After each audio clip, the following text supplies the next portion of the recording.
Hello, everybody. Hey, everybody. Hey, Kathy B. Uh, Let me just fix this up. Oh, gosh. Okay, let me see. Alrighty, guess that's good. Let's see. Okay. I didn't know my computer chair didn't plop down on me. I guess that's okay. It is what it is. Welcome, everybody. Welcome to Brooklyn Squad. I'm glad to see you guys. Today is Tuesday. Welcome. Happy Tuesday.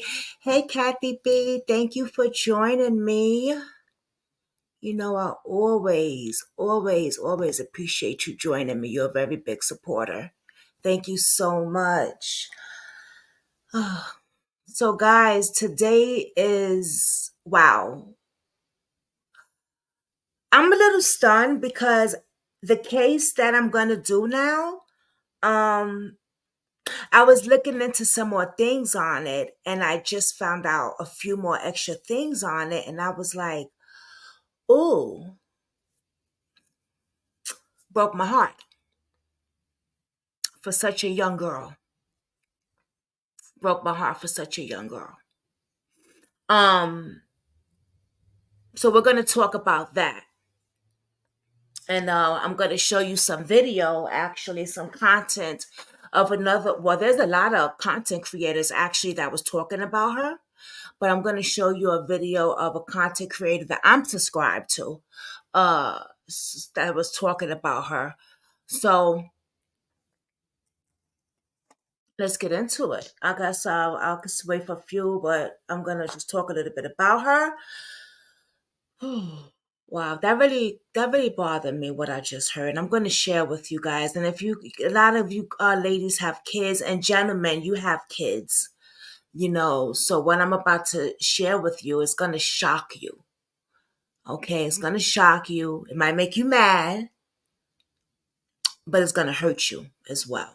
Because it's going to wonder, why did that go on? You know what I mean?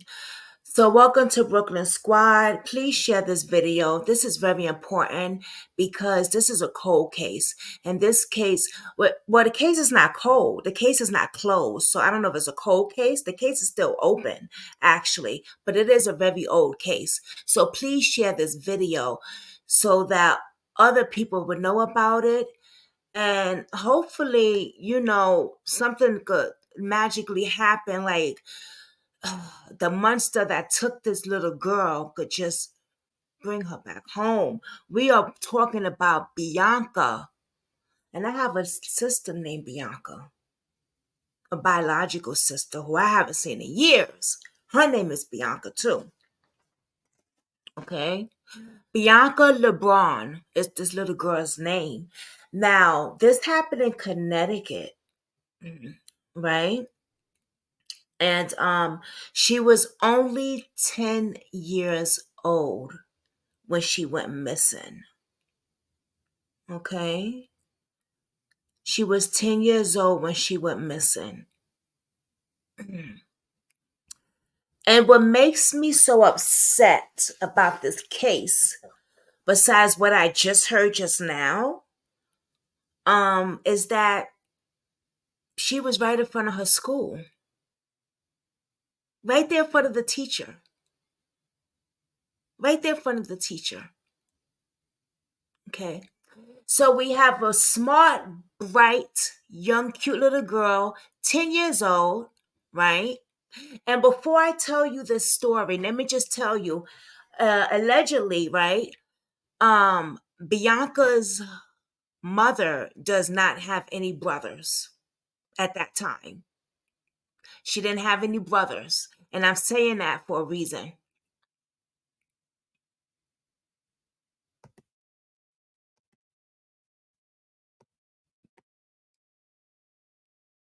Mm, okay, my disclaimer. So she didn't have any brothers at the time, right? So we got 10 years old Bianca from Connecticut, who is bright, intelligent, cheery, you know what I mean? bright little girl, and she goes to school that day. And she tells, as she's about to go into the school, because she's still outside of the school, as she's about to go into the school, she tells her teacher, "Hey, wait a minute. I'm going to go just speak or say hi to my uncle who was across the street." She was never seen since. Hey, Katie. She was never seen since. Okay. So, um, whoever this uncle was with that van that we're going to take a look at, that van opened and Bianca was never seen again. And let me just read the article. We're going to look at the news book clip. We're going to look at another content creator that was talking about it. And we're going to tell you, and I'm going to tell you a few details that I just wrote down that I'm not happy about. And you're going to also hear it. Okay.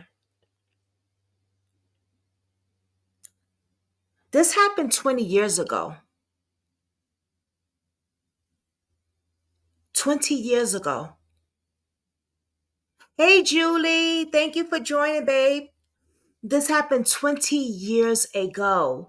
Also, I want to say I saw her mother. First of all, I saw this case on Unsolved from Delaware. I always give people shout outs if I see their case. So shout out to Unsolved from Delaware. He covers unsolved cases, and I seen this and I was like, let me look into this for a minute. This just caught my eye. Let me just, I don't know, it just hit me. And then I saw her mother on,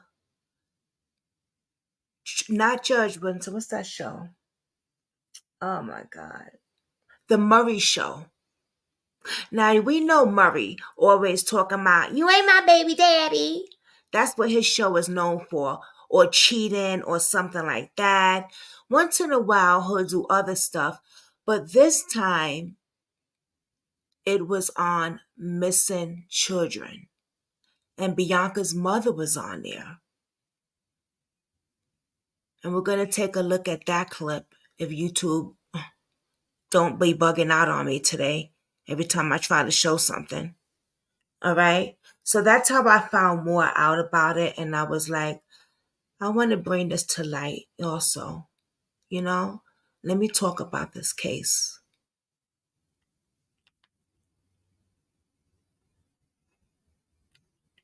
All right.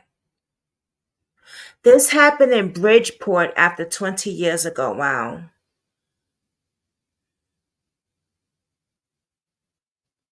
Okay, so it says Bianca was waiting in line to enter the former Ellis Howe School in Clinton Avenue on November 7th, 2001. Okay. When she told a classmate she was leaving to go with her uncle.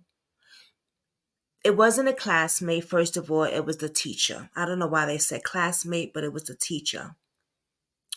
Then 10 years old was last seen getting into a brown and tan van driven by a man, and she hasn't been seen since.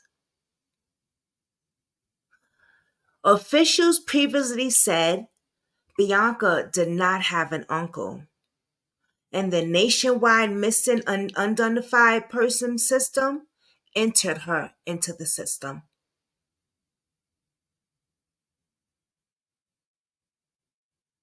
Sunday marked 20 years since her disappearance at this time that I'm reading it, which back in 2001 launched a nationwide search. Since then, her case became the subject of many television specials.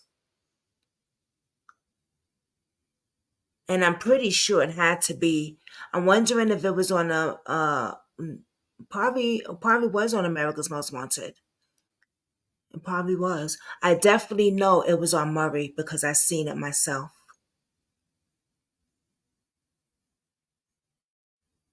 This case is still open, and the Bridgeport Police Department investigate any leads as they come in. The city's director of emergency communication and the emergency management. He said police did not have any new information on this case to share. Back in 2011, police got a tip from New Mexico where someone in an online chat room claimed they saw a picture that looked just like the missing girl, but it wasn't. In July 2009, police dug up a section of the west end of Seaside Park for 2 days after getting a tip she was buried there. Authorities found nothing. And in 2003, police questioned an individual they believe might have had a relationship with the girl. He was later released after denying knowing anything about Bianca's whereabouts. And that's where I'm going to tell you about that. In an interview with Connecticut Post after his release, the man and his mother denied knowing anything about her disappearance.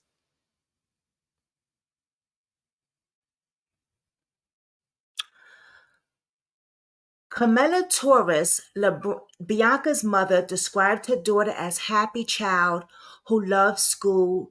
And in 2011's interview with the Connecticut Post, she could not be reached for comment that Friday. I'm sure she probably is devastated still, very hurt and torn. Bianca would be 30 years old now. Remember, she went missing 20 years now? She was 10 years old.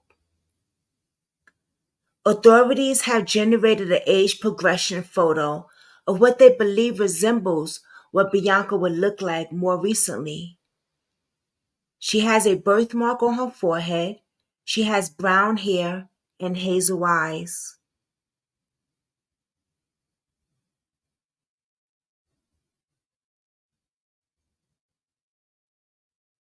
Anyone with any information, please call the tip line 203-576-TIPS. Callers, of course, remains anonymous. That young man that we're talking about was 20 years old Jason. Jason Lara, the son of the mother's brother's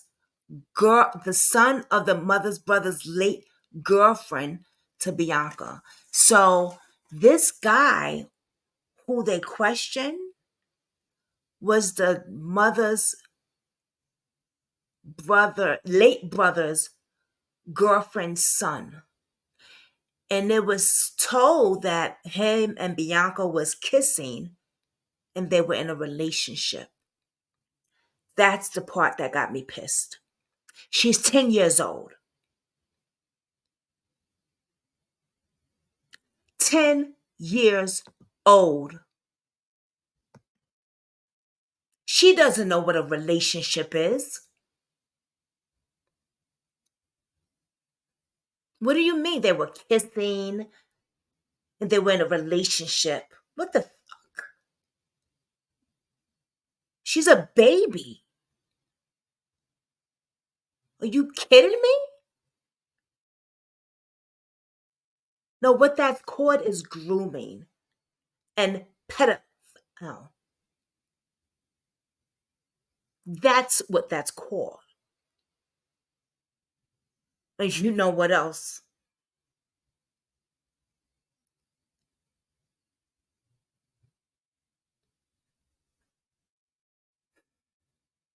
Exactly. She has no clue. She's too young. Sick, sick, sick, sick, sick. And people seen this and they thought it was okay.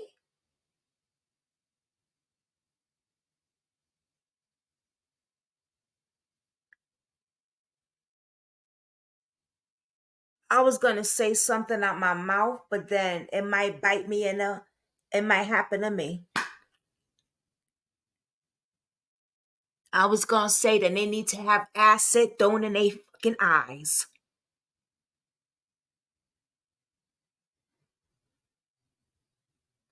And I ain't never said no shit like that on this hit on this on my site. Y'all know that. But if you seen that and no one stopped it, no one caught the cops, and no one did nothing, and now she's fucking missing. Well, she's been missing.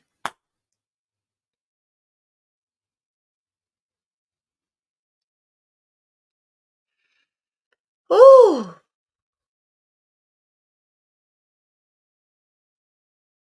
Ooh.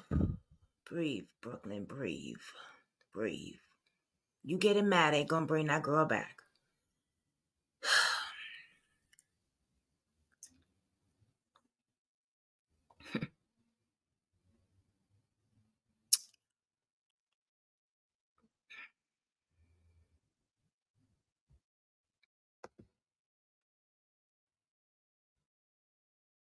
You know, when they said someone saw her on the internet, I thought, oh my God. When they said they saw her picture, I thought the worst. But then it wasn't her. Because we know what they do with these young girls on the internet. They sell them.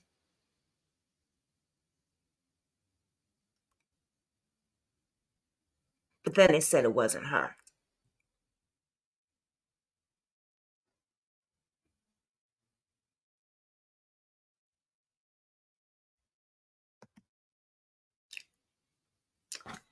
Oh boy.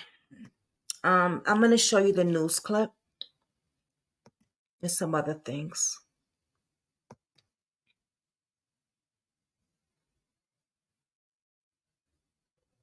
Uh,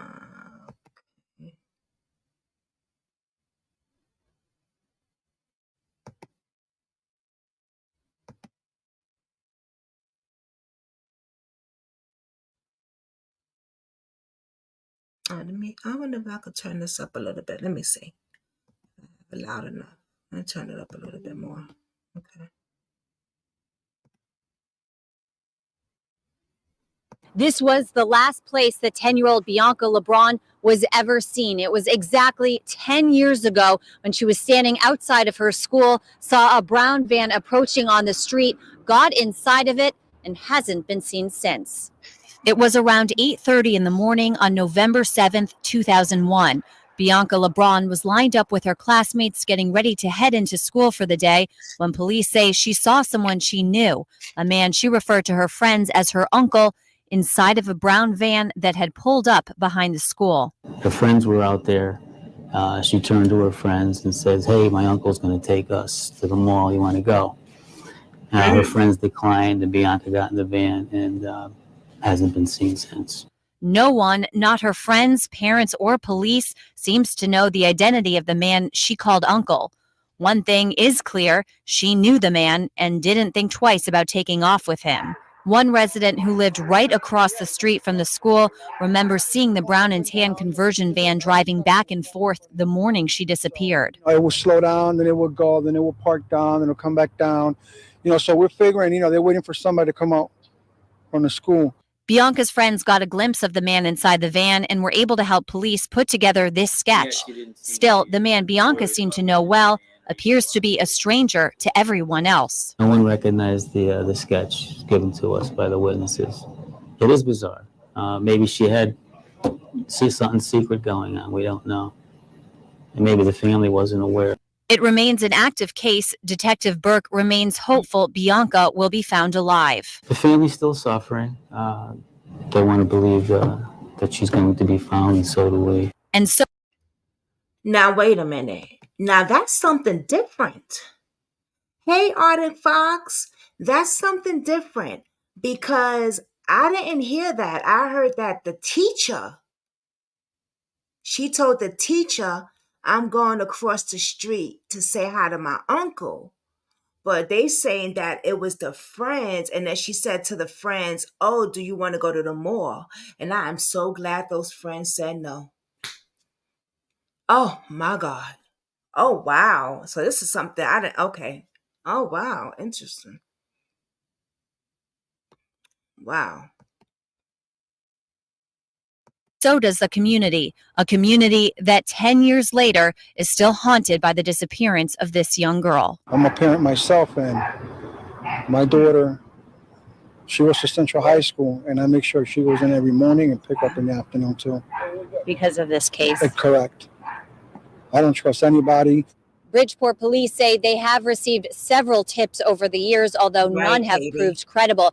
They do say they have some persons of interest, but they don't have enough information to solve this cold case. If you have any information, you are urged to contact Bridgeport police. There is a $64,000 reward for any information leading to an arrest. Reporting on the scene in Bridgeport, Allie Reed, News 8. This was I want to say what you said again. I don't know that I don't think he was family, but he definitely built trust with her. Uh-huh. Somehow, some way. Oh, yeah. Interesting. He sure the hell did. And I was thinking that as they're talking, I'm like, wonder if they had like a secret phone or something like that. So he was like luring her the whole time. Or she might have had a laptop. You know, these kids got laptops. Crazy night. Got 2 active Amber Alerts going. Really? Did you send it to me, babe? I didn't see nothing.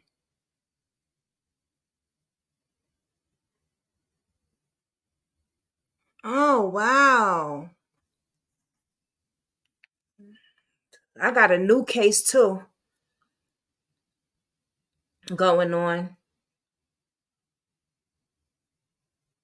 Hold on, y'all. Let's see if Arctic Fox sent me anything. No, I don't think you did.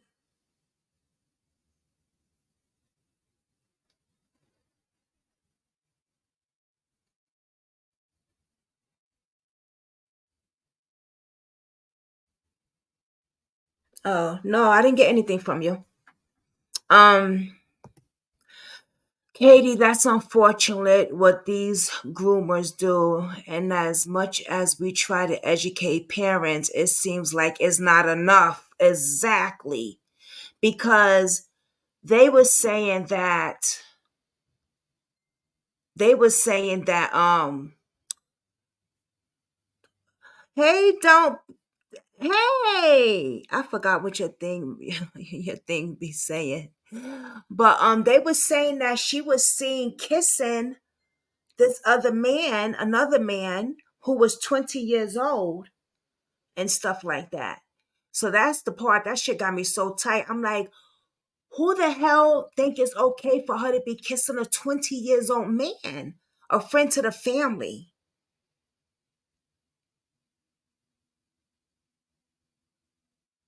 Who thinks that it's okay?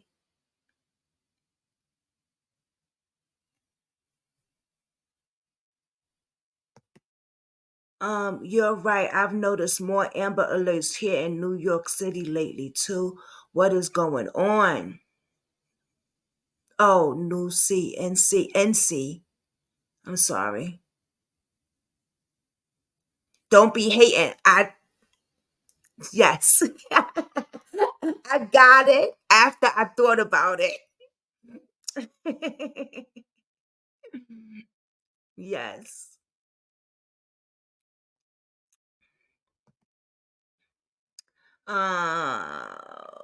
Oh, that's for sure. My oldest is 10. See, look at that. And I'm constantly checking her phone and iPad daily because I don't trust anyone or anything.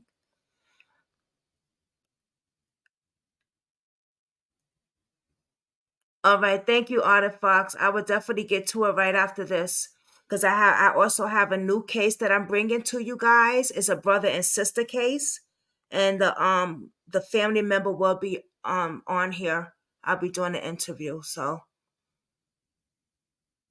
but yeah, they said that some guy named Jason Larrow, 20 years old. Like, are they kidding me?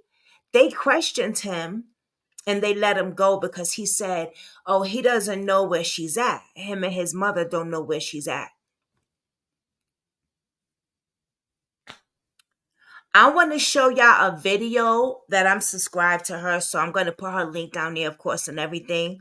But we're going to check out what she says about this case. But first, I want y'all to hear the short that she said about. Hold on, y'all. Let's check this shit out. Unbelievable, y'all.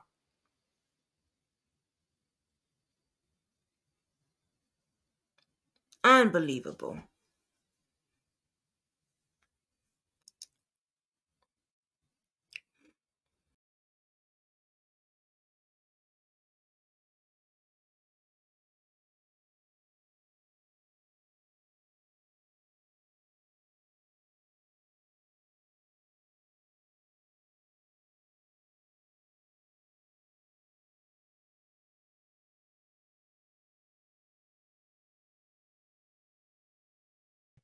I'm always disappearing some damn where. All right. Okay. I want to pull that up again because I want to. Oops. Yeah, here we go. It'll be so much easier for me to get to the thing. Here we go.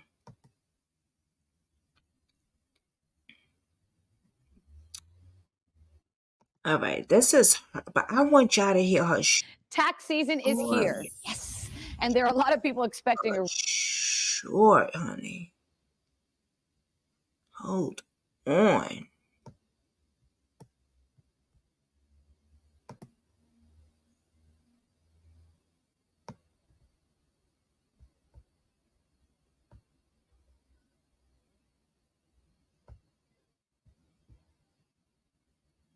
Where's that short that she did?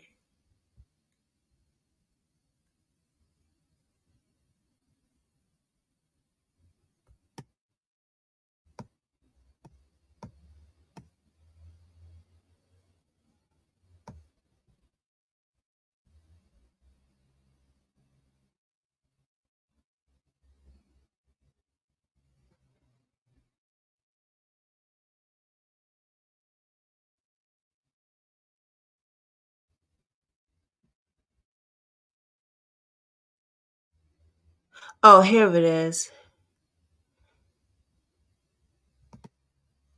On what happened to 10-year-old Bianca Lebron. Hold on. They had seen Bianca with this man numerous. Hold on. Okay, y'all can see the short. Okay, I want y'all to hear what she say. Okay. Oh no, what am I doing? Okay. Times holding hands, hanging out together, and they even saw them kiss. They say it was then 20-year-old Jason Lara. When police head over to Jason's house, he's no longer there and it appears he has left Connecticut. Bianca's grandmother said that Jason is the son of her late brother's girlfriend. A year later, in 2003, police tracked down Jason in Florida. He gave police an alibi as to where he was when Bianca disappeared, and it turned out to be true. To raise awareness, Bianca's mother Carmelita went on the Mari show. In Hispanic culture, it's very common to refer to a family friend as your uncle or aunt. So Carmelita believes that maybe that's what Bianca was doing. Maybe she was using the term uncle a little bit more loosely. They officially declared Bianca's abduction as a non-family abduction. To this day, Bianca is still missing. Also, the school was permanently shut down. If you know anything about Bianca's whereabouts, please contact the number on the screen.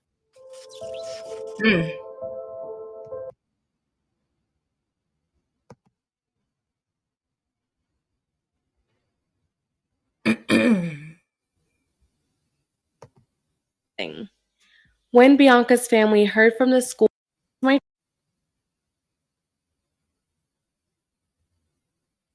oh, what am I doing? So this man super well. So welcome to today's video. Today we're going to be talking about what happened to 10-year-old Bianca Lebron. This case happened over 20 years ago, but I definitely think it's still important to talk about, and it's still important to keep Bianca's name out there and keep her story alive. Yes, So yeah, girl. my The intentions with school this shut video are to down. continue to spread awareness, continue to share Bianca's story, and just have Interesting, her right? story reach as many people as possible. So yeah, that's pretty much what we're going to be talking about in today's video. If you guys are new here, welcome, bienvenidos. Hopefully you guys can join the familia by clicking the subscribe button down below. But yeah, I think that's pretty much all I have to say. Thank you guys again so much for being here, and let's jump right into today's video. I've been subscribed to her too.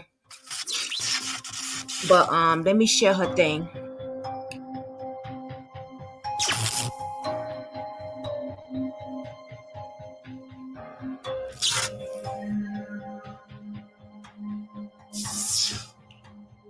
Bianca Lane Lebron was born on June 26, 1991. She was born to parents Carmelita Torres and Feliz Lebron and was from Bridgeport, Connecticut.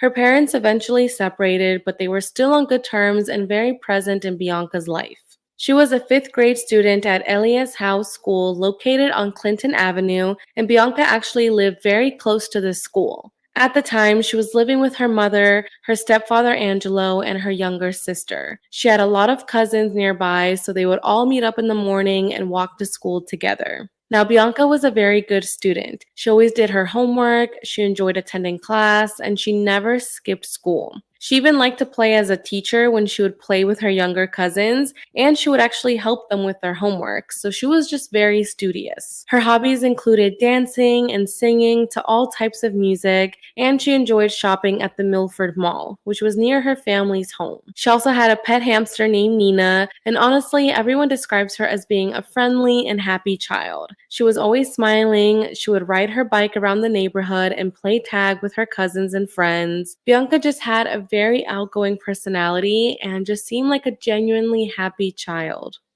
Fast forward to Wednesday, November 7th, 2001. Carmelita woke up early that morning and began getting ready for work.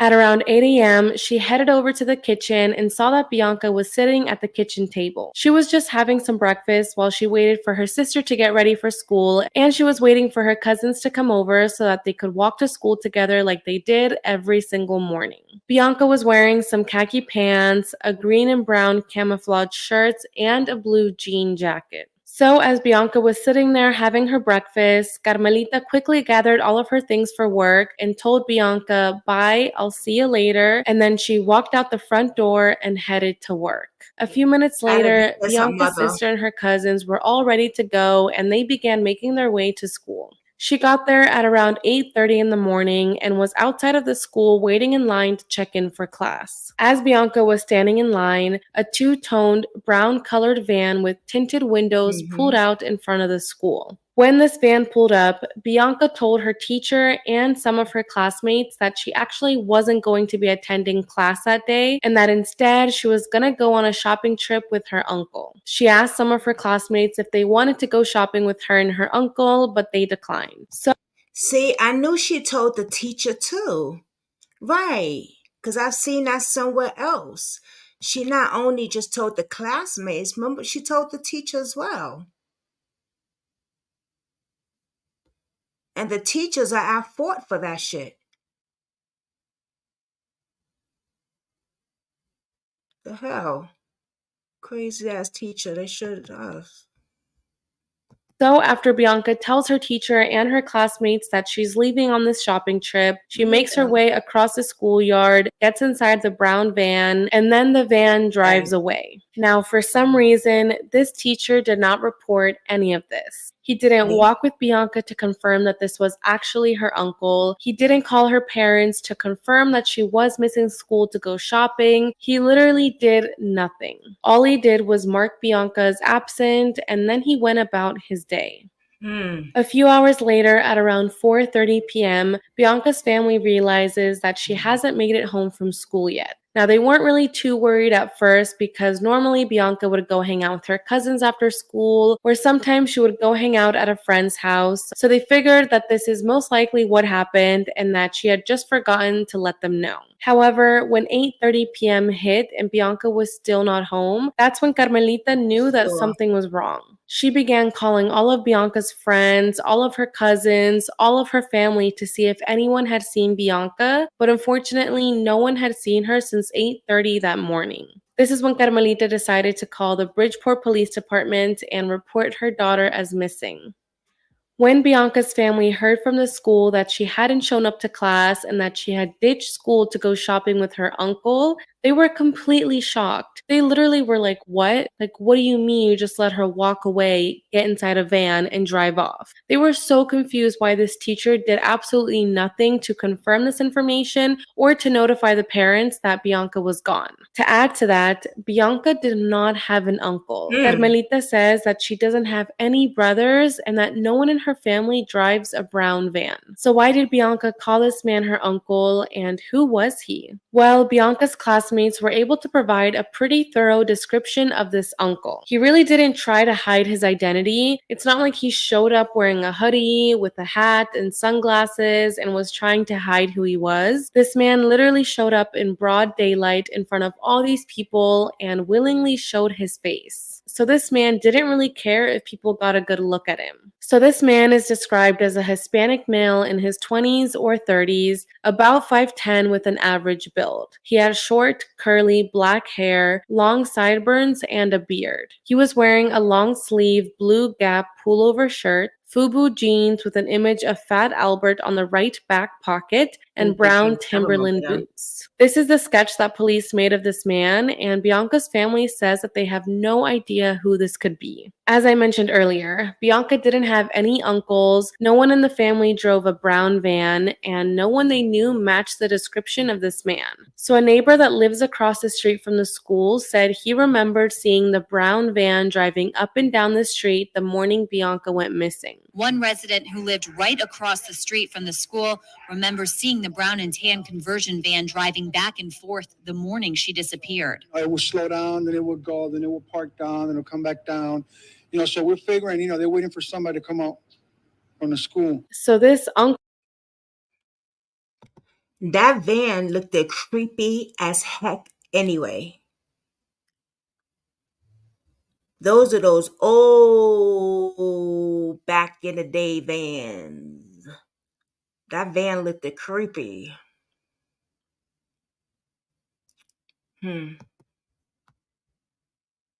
was already lurking around the school before Bianca even got there, which makes a lot of people believe that this was planned. Like this man told Bianca that he would be there at 8:30 in the morning to pick her up and take her shopping. Now, although Bianca doesn't have a direct uncle, Bianca's mother believes that she may have been using the word uncle a little bit more loosely. I know a lot of Hispanics call their family friends uncle, aunt, or cousin, even if you aren't directly related to them. Like I have a lot of childhood friends that I call my primo, which means cousin, even though they actually aren't my cousin. I also used to call my friends' parents my aunt and uncle. So like if you were my friend, I would call your mom like, oh, my tia.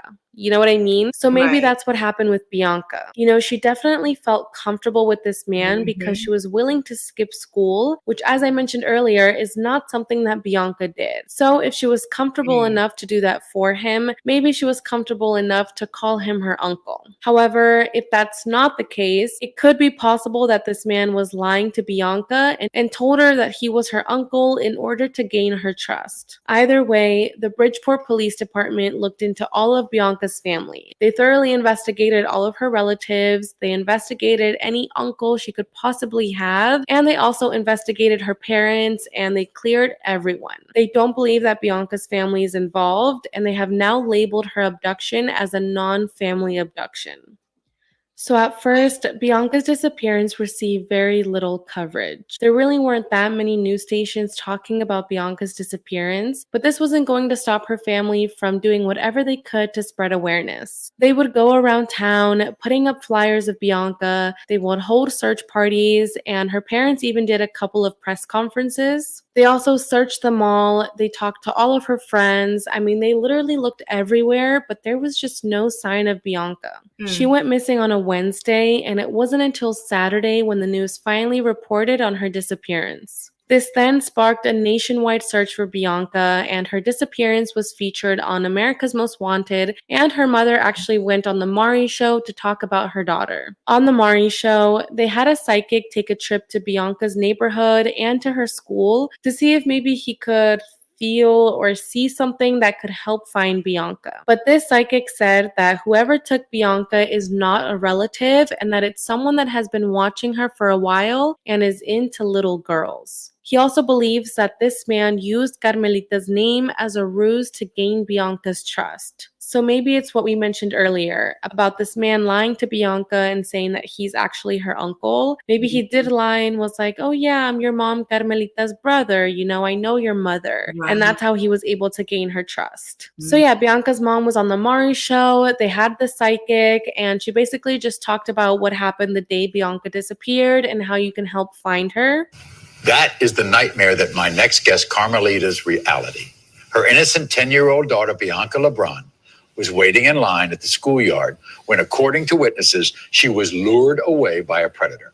Every single second since that day, Carmelita has thought of nothing else but bringing her child home. So this is what we did. We sent psychic Jeffrey Wands to do an investigation in Carmelita's hometown in Connecticut, and we're going to show you the results of that a little later. But first, what was your reaction when you heard this story about what she said to the people at school? It was terrifying because I don't have no brothers. I only have sisters. Right. She told who? A teacher or her friends? She told her teacher and also her friends. That she was going to go with her uncle. She was going to go talk to her uncle and she was going to return back. And she never did. Now, this all happened at what part of the day? In the morning, around 8:30, 8:40 in the morning before going into school. She was out at school? She was at school. She had gotten to school. She was in the yard, in the schoolyard? Actually, she was with her teacher in line ready to go in, and he let her go when she said that. So you didn't know from the morning when she got to school until 5 o'clock. You just assumed she was in school? That's exactly. Nice. Anybody see that van? That's very important.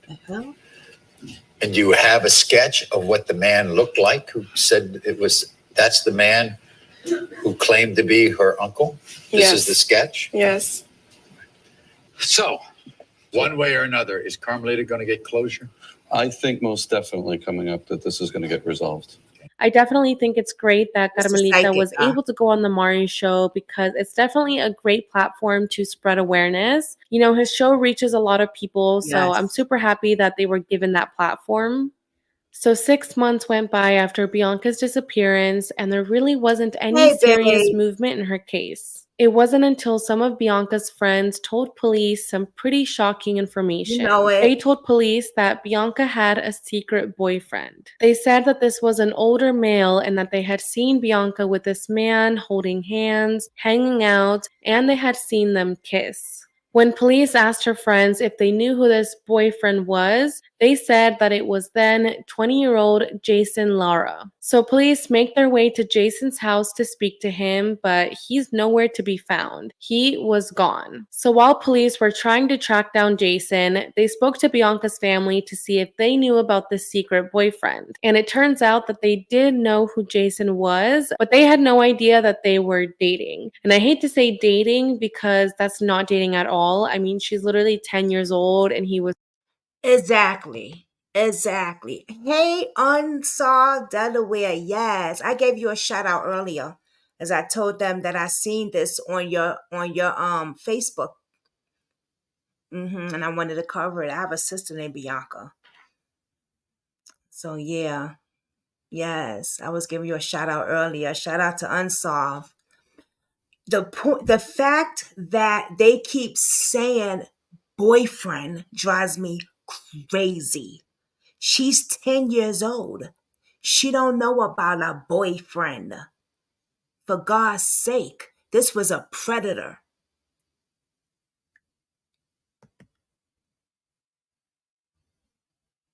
Let's go back a little bit.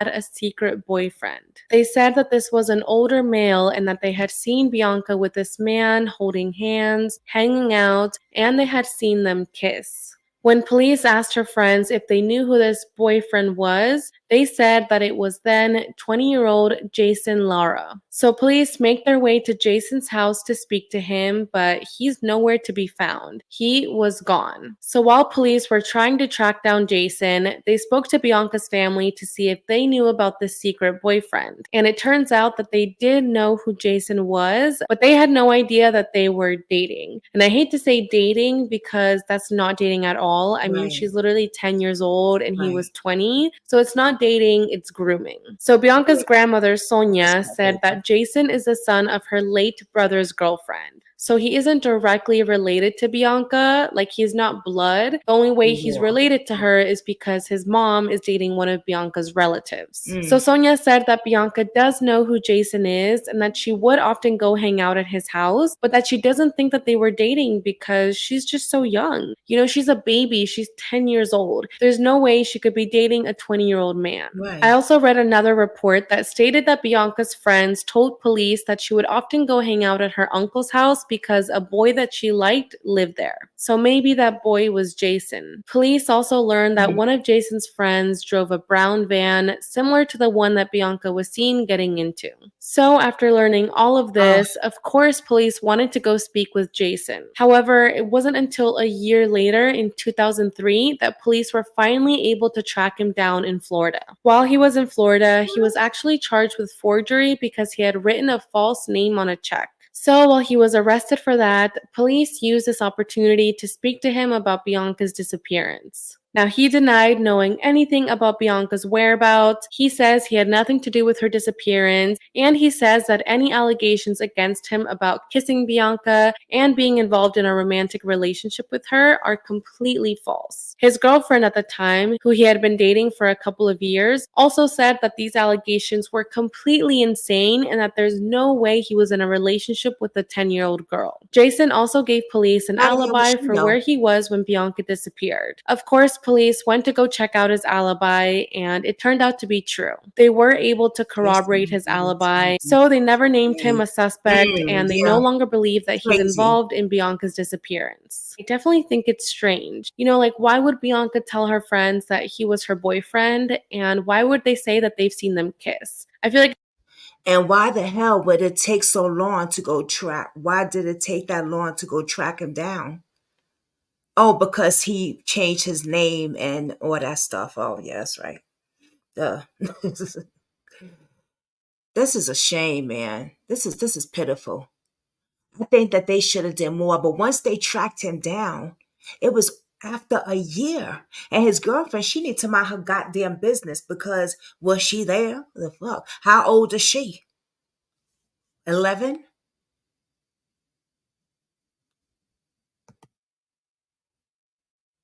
He looks like that sketch. Mm.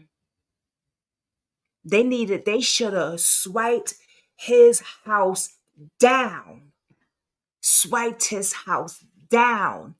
Fingerprint, I mean, all that stuff. Look for everything. Make sure you don't see blood everywhere. I mean, whatever the cops do to be find the fingerprints, blood, and all that shit, they should have did it. But after a year, God, where was the other apartment that he was in? Because he didn't change the whole identity. He didn't do that just for nothing. That was him. That was him. He picked her up in that damn car. And his friend allegedly had a car just like that. It wasn't no friend, baby. That was his ass. What's his name? I wrote his name down. Oh, Jason, don't be surprised if I hunt your ass, if I'm coming for you, bitch. it's one thing to tell someone that he's your boyfriend, but it's another thing if people have physically seen you holding hands, I'm mad right kissing, and now. hanging This shit out. made me So I mad. definitely think that entire situation is weird, and I truly hope that nothing inappropriate was actually going on.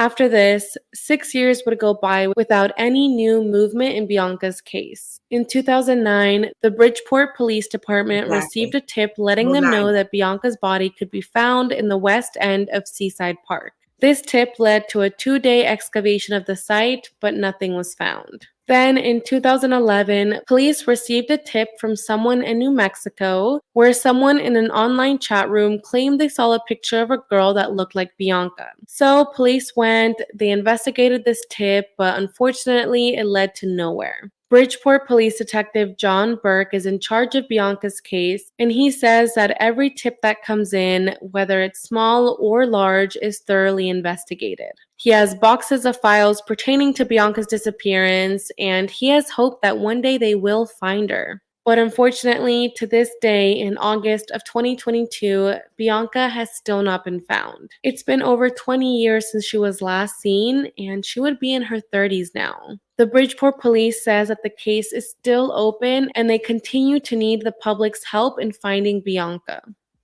Now, going back to the school, after Bianca disappeared, the school did change their security protocols. They did this by having an extra camera installed in the back of the school and having a patrol officer outside in the morning and at dismissal. There was also a new policy made that would require parents and babysitters to check in with the school staff before letting a child leave. If the school had enforced this policy back when Bianca went missing, things would have definitely gone differently. I 100% believe that Bianca's teacher could have done better. He should have walked with her to the van to confirm that this was her uncle. He could have done more, and it's just unfortunate that he didn't. Of course, Bianca's family also feels that way. Her mother still has hope that Bianca is out there and that she's still alive. However, she had to declare her daughter as legally dead in order for her to sue the school in a wrongful death lawsuit. She blames the teacher for what happened and feels like he was responsible for Bianca and should have notified her that Bianca had left. This lawsuit alleges that the carelessness of the school's employees led to Bianca. Of course he should be freaking responsible. I see you, Julie. Thank you, baby. Of course. He let that little girl just walk off with a freaking stranger. Thank goodness her friends didn't see it. Her friends didn't go. Because, Bianca said to her friends, "You want to go with me to the mall with my uncle?" Thank God her friends said no. Because her friends, my parents told her, "Don't you go in the car with somebody you don't know." And the friends listen to their parents. They know, you know what I mean? His friends didn't know him, so the friends probably said, "I don't know him." You know? And then the school waits until 5 o'clock or something. Don't even report it.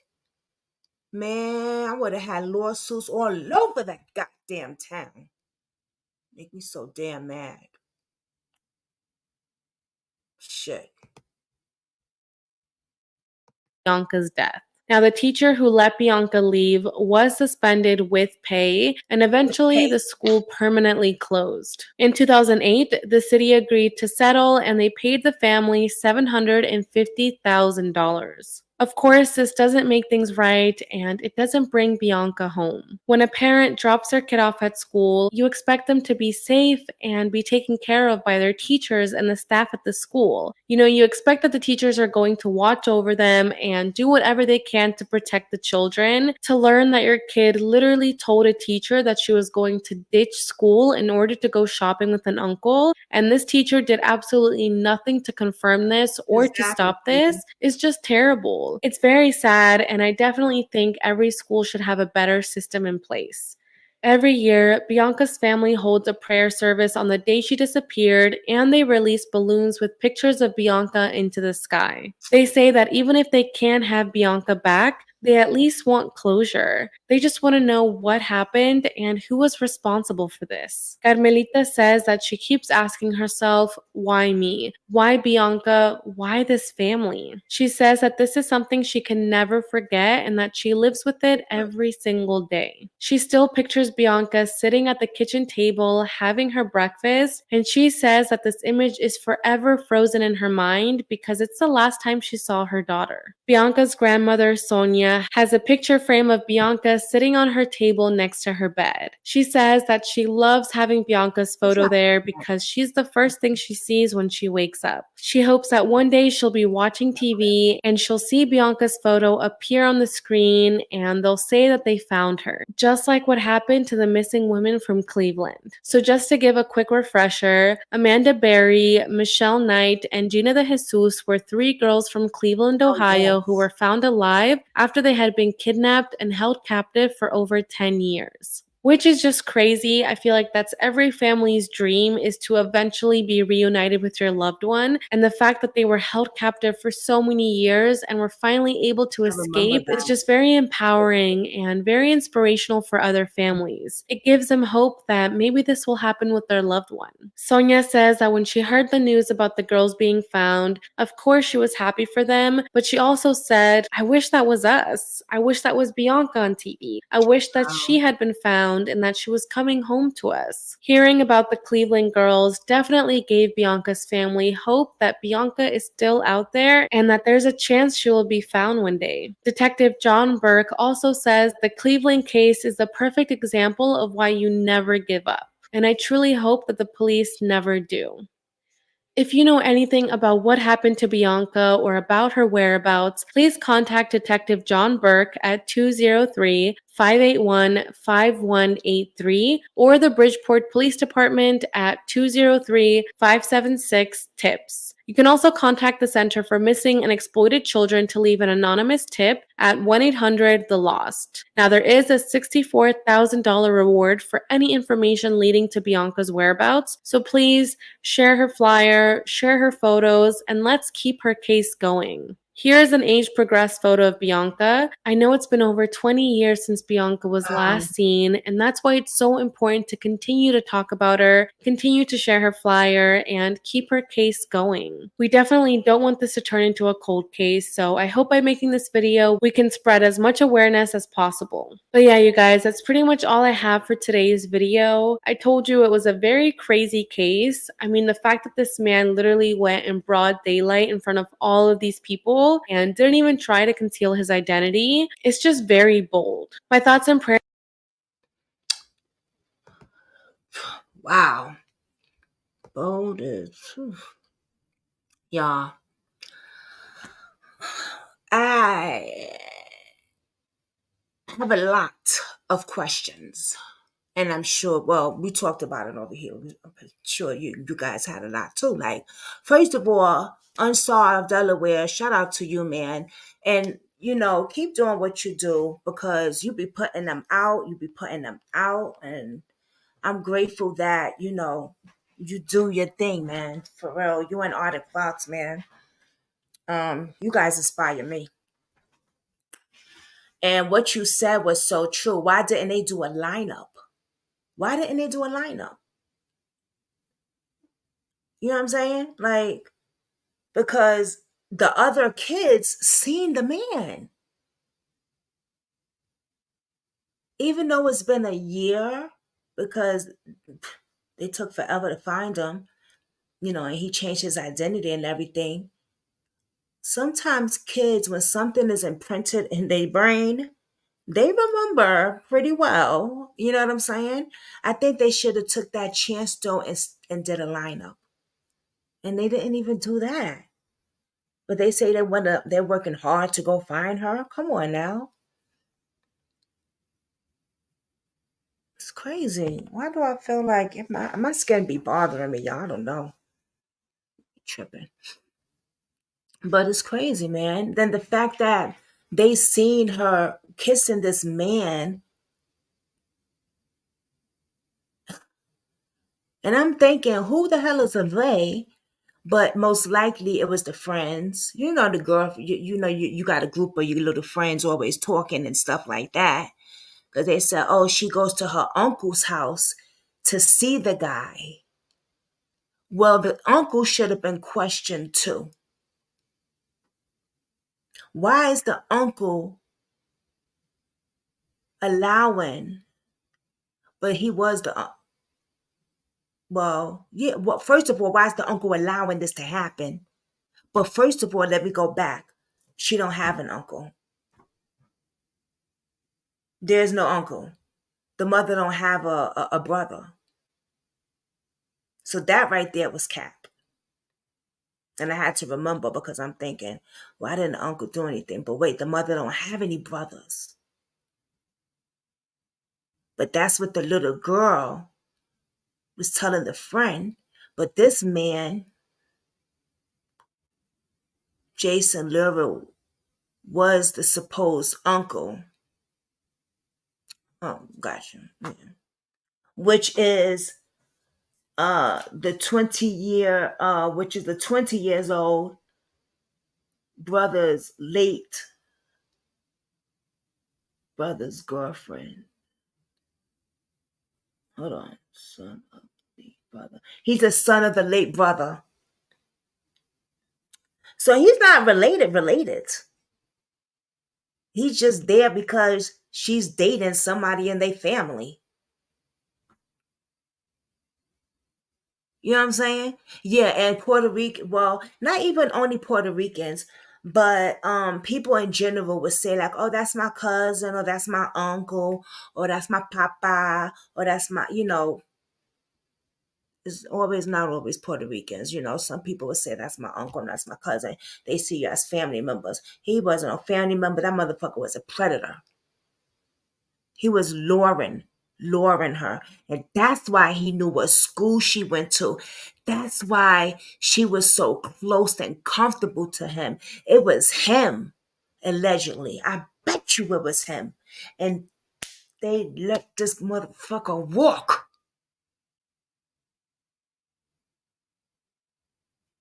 Why aren't they doing more about this? I know the police ain't that damn blind. Come on. Do a lineup. It's been 20 years. This little girl is still not found. Still no justice. And then you got the girlfriend talking about he was never kissing on her. He wouldn't date no 10 years old. Bitch, mind your motherfucking business. Mind your business. And I hope she ain't got no kids. I hope they ain't got no kids. Because he'll be touching and kissing on her too, allegedly. Okay? Yeah, I said it.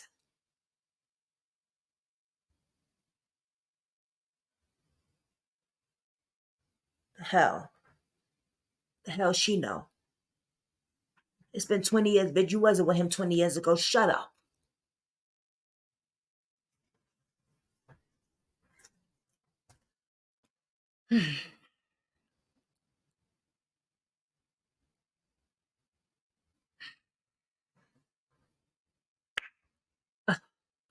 Listen, don't play with me. Let me see something. Cause I want to see if there was an interview with Bianca's mother. Another interview.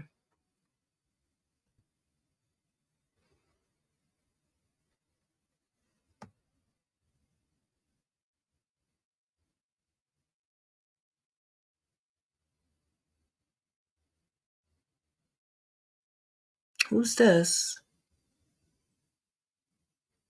Oh no, that's somebody else. What is going on with this thing?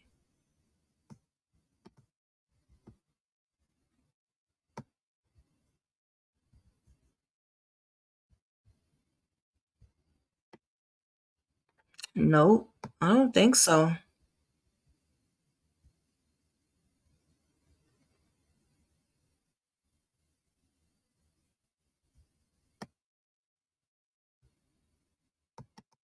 I wanted to see if there was an interview that the mother did. Sometimes a lot of parents, they do interviews and stuff like that. You know what I mean? But no, I'm going to show y'all one more newscast on her, and then I'm going to end it because I'm going to do a few more videos for you guys.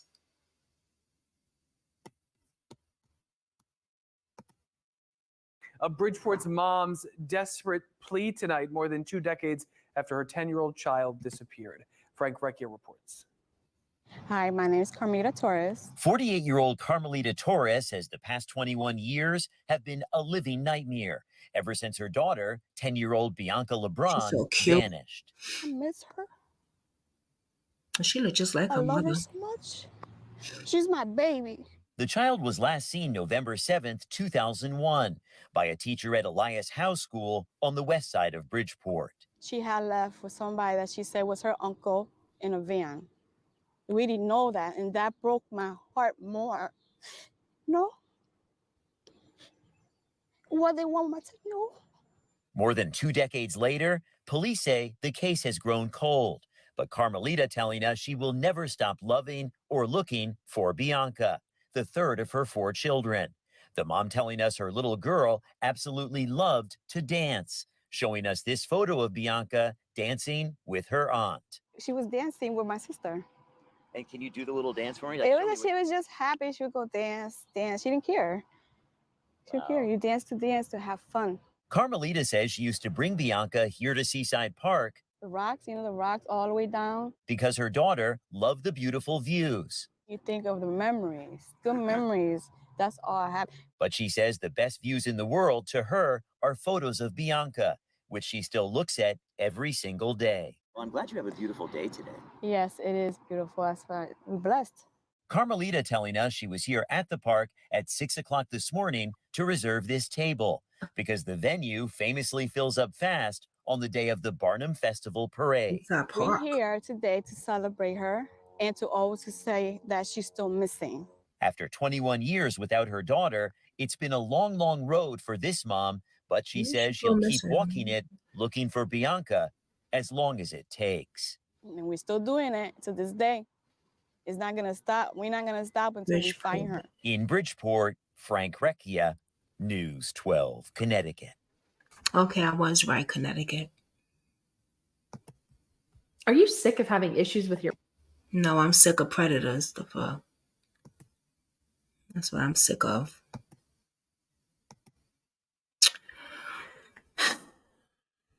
All right, y'all. Please share this video and get this out there. Poor baby. Poor baby.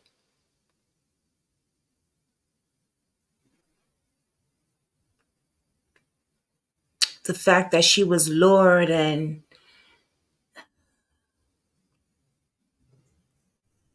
this man was touching and kissing her and God knows what else he was doing besides kissing and stuff. You know what I'm saying? It's just really bad. It's just sad.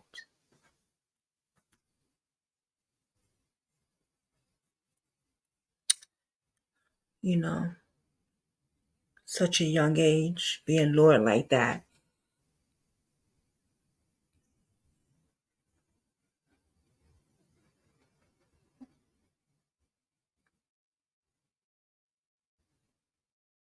I was around that age too, so. Oh, God. Thank y'all for joining me. And I will see y'all later on. Look for more uploads on videos. Okay? Please share this video. All right, guys. Thank you.